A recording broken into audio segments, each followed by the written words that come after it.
Here's the latest on Hanna, moving west-northwest at 9 miles per hour. Still not moving that fast, but it is becoming better organized. Winds up to 45 miles per hour. Slowly organizing is what it's looking like at the moment. Now, the track still takes it into the Corpus Christi area, kind of south of Corpus Christi in between Brownsville as we go into Saturday afternoon as a strong tropical storm making landfall over there. So far away from us, and regardless how strong this thing gets, our impacts are not going to change. Now, it is organizing quite a bit, and it looks very nice on radar. Notice you got all the classic features coming together, and it's not impossible this tries to make a run at maybe a weak hurricane as it approaches landfall. Now, it's not a guarantee that happens. The chance that it happens is fairly low, but it is one of the possibilities.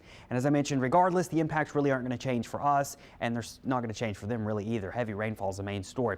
So we are going to stay wet. We'll be wet today. We'll be wet tomorrow. We'll be wet Sunday. We'll be pretty wet Monday. So a pretty extended period of wet conditions, meaning localized flash flooding could become an issue as we go through the weekend and into next week because the ground is so saturated.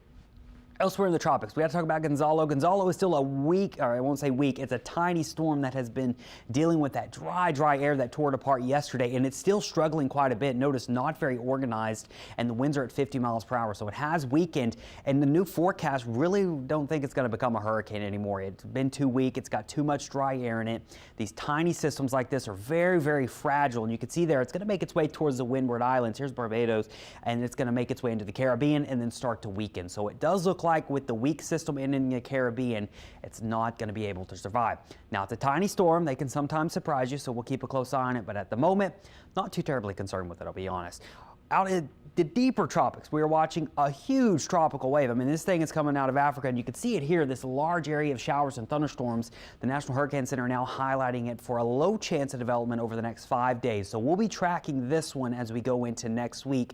And a lot of models are starting to pick up on this, that it could be our first, maybe bigger system of the season. Of course, this is a long ways out there. We'll be keeping a close eye on it, but